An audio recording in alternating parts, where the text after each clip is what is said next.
Hello दोस्तों। तो कभी अगर आपने मिट्टी को ध्यान से देखा होगा तो आपने देखा होगा कि मिट्टी के साथ बहुत सारी चीजें उसमें मिली हुई होती हैं। और वही जो चीजें मिट्टी में मिली हुई होती हैं उन्हीं को सॉइल इंग्रेडिएंट्स कहा जाता है या मिट्टी के अवयव कहा जाता है। तो इस वीडियो में हम लोग बात करने वाले हैं कि सॉइल के साथ उसमें कौन कौन से इंग्रेडिएंट्स मिले हुए होते हैं। तो आइए देखते हैं। तो सबसे ज्यादा मात्रा में जो चीज मिट्टी के साथ मिली हुई होती है वह है मिनरल मैटर्स या खनिज पदार्थ। ये मिट्टी में कुल मिलाकर के लगभग 40 से 45% के अराउंड होते हैं। और इनमें अलग अलग प्रकार के मिनरल्स होते हैं, जैसे कि कुछ मैं नाम आपके सामने लूं तो calcium, phosphorus, sodium, potassium, iron, nitrogen, ऐसे बहुत सारी चीजें जो है वो मिट्टी में मिली हो सकती हैं। और इनका सारे मिनरल्स का अपना अपना रोल होता है। किसी की भी कमी मिट्टी में कुछ ना कुछ जो है वो कमी ला देती है। मतलब कि सबकी अपनी अपनी खासियत है, सबका अपना अपना रोल है, सब अपना अपना काम करते हैं सारे मिनरल्स। और जब किसी भी स्पेसिफिक मिनरल की स्कैरसिटी हो जाए, डिफिशियंसी हो जाए, तो उसका प्रभाव जरूर मिट्टी में दिखेगा। या हो सकता है कि मिनरल्स कम हो जाए तो किसी प्लांट्स की ग्रोथ को जो है वो अफेक्ट करे। तो मतलब उनके प्रभाव अलग अलग हो सकते हैं। तो याद रखिएगा, सबसे ज्यादा जो चीजें मिलती हैं मिट्टी में वो हैं मिनरल्स। दूसरी महत्वपूर्ण चीज जो मिट्टी में होती है वो है ऑर्गेनिक मैटर। मतलब सॉइल में ऑर्गेनिक मैटर की सफिशिएंट प्रेजेंस होती है, जिसको हिंदी में जीवांश बोला जाता है या जैवांश बोला जाता है। जिसमें कई सारे बैक्टीरिया, माइक्रो ऑर्गेनिजम्स हो सकते हैं, तो सजीव भी हो सकते हैं, लिविंग भी हो सकते हैं वो।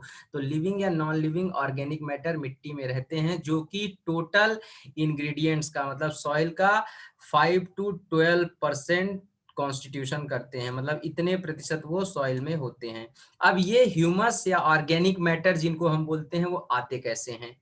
ये आते हैं सड़े गले पत्तों के गिरने से, बहुत सारे छोटे छोटे जो ऑर्गेनिजम्स रहते हैं उनके मरने से, या मे भी बड़े ऑर्गेनिज्म भी मर करके जब वो सड़ते गलते हैं तो उनसे, या प्लांट की रूट्स वगैरह से। तो इन सारी चीजों से कुल मिला करके सड़े गले पदार्थों से जो रॉटन मटेरियल्स होते हैं उनसे ही ऑर्गेनिक मैटर मिट्टी में मिक्स होते हैं।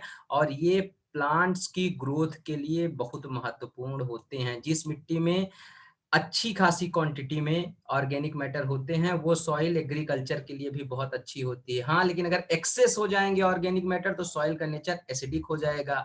बहुत कम भी हो जाएंगे तो सॉइल का नेचर बेसिक हो जाएगा। तो वो मिट्टी जो होगी वो अच्छी नहीं रह जाएगी। तो ऑर्गेनिक मैटर ये हैं और ये मिट्टी में इस प्रकार पाए जाते हैं। इनमें बैक्टीरिया और माइक्रो ऑर्गेनिजम्स भी आते हैं और ये सॉइल का 5 to 12% बनाते हैं, मैंने आपको बता दिया। तीसरा जो इंपॉर्टेंट कंटेंट है या इंग्रेडिएंट है सॉइल का वो है सॉइल मॉइस्चर या मिट्टी में मिलने वाली आर्द्रता या मिट्टी में मिलने वाला जल, जो कि कुल मिट्टी का 10 से 15% बनाता है। अब ये सॉइल मॉइस्चर जो होता है वो हमेशा प्रेजेंट होता है जो सॉइल पार्टिकल्स होते हैं उनके बीच में। आपने देखा होगा मिट्टी जो होती है ऐसे उसमें बहुत सारे ऐसे पार्टिकल ऐसे मिले हुए होते हैं और पार्टिकल से मिल करके मिट्टी बनती है। इन्हीं पार्टिकल्स के बीच में जो है वो सॉइल मॉइस्चर या जो है वो मृदा जल जिसे आप बोलते हो या ह्यूमिडिटी भी आप उसे बोल सकते हो, वो रहती है। और ये भी प्लांट्स की ग्रोथ में बहुत ही ज्यादा हेल्प करती है। अब आप देखेंगे जैसे सैंड होती है और जैसे क्ले होती है, तो सारी चीजों में कहीं ना कहीं थोड़ा बहुत मॉइस्चर होता है। हाँ, लेकिन क्ले में थोड़ा ज्यादा हो सकता है, सैंड में थोड़ा कम हो सकता है। तो ये डिपेंड करता है, लेकिन ये टोटल लगभग 10 से 15% बनाता है। अब किसी भी चीज का सॉइल में एक्सेस होगा तो वो नुकसान ही करेगा। तो इसलिए जो है वो एक्सेस मात्रा में जब वाटर या मॉइस्चर अवेलेबल होता है सॉइल में तो वो ऊपर की लेयर्स में जो मिनरल्स होते हैं उनको लीच करके नीचे पहुंचा देता है। मतलब ऊपर की लेयर्स के मिनरल्स को पानी बहा करके अपने साथ या छान करके नीचे लेकर के चला जाता है। तो ऊपर की सॉइल कैसी अनफर्टाइल हो सकती है। तो इससे ज्यादा होने से नुकसान हो सकता है, ये पॉइंट याद रखिएगा। जो अगली चीज है सॉइल में मिली हुई होती है वो है सॉइल एयर। तो जो सॉइल होती है उसमें एयर कुल मिलाकर के 15 से 35% लगभग रहती है। तो इसकी प्रेजेंस भी जरूरी है, ये भी प्लांट्स की ग्रोथ में हेल्प करती है। और ये भी वो जो आपके सॉइल के पार्टिकल्स होते हैं उनके बीच में प्रेजेंट रहती है। तो सॉइल एयर सॉइल पार्टिकल्स के बीच में रहती है।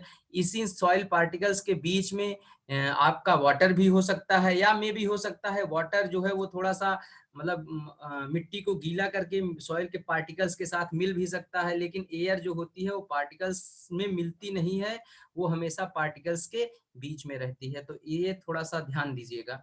तो ये सॉइल एयर हो गई, और ये भी जो है वो प्लांट्स के ग्रोथ में बहुत हेल्प करती है। तो ये कुल मिलाकर के 4 इंग्रेडिएंट्स हो गए, इंपॉर्टेंट इंग्रेडिएंट्स सॉइल में। अब जो लास्ट इंग्रेडिएंट सॉइल का है वो है रेगोलिथ या चट्टानों के टुकड़े। तो मैं आपको पहले ही बता चुका हूं कि जब चट्टानों के टुकड़े ही या चट्टानें ही टूटती फूटती हैं, जब उन पर वेदरिंग और इरोजन होता है, अपक्षय और अपरदन की प्रक्रिया होती है, और उससे चट्टानें टूटती हैं, तो टूट टूट करके वो छोटे छोटे टुकड़ों में ऐसे ऐसे विभाजित होती हैं, और समय के साथ वो टुकड़ों का साइज और छोटा हो जाता है, और लास्ट में बहुत ही छोटे छोटे पार्टिकल्स जो होते हैं बन करके सॉइल का फॉर्मेशन करते हैं। तो इस तरह से ये सॉइल चट्टानों के टुकड़े या रेगोलिथ भी सॉइल के इंग्रेडिएंट्स हैं। तो ये 5 इंग्रेडिएंट्स हैं जो सॉइल को बनाते हैं, मिट्टी को बनाते हैं। तो इन पॉइंट्स को याद रखिएगा। अगर कभी भी एग्जाम में आपसे पूछा जाए कि मृदा के अवयव कौन कौन से हैं, तो आंख मूंद करके इन 5 चीजों को आप लिख दीजिए, आपका प्रश्न एकदम सही होगा। और अगर आपको मेरा वीडियो सही लगा, इंफॉर्मेटिव लगा, तो इसको लाइक कर दीजिए, शेयर कर दीजिए, चैनल को सब्सक्राइब कर दीजिए, बेल आइकन प्रेस कर दीजिए, और बने रहिए मेरे चैनल अविरल धारा ज्योग्राफी विद अम्बेश JNU के साथ। मिलते हैं नेक्स्ट वीडियो में। Thank you very much.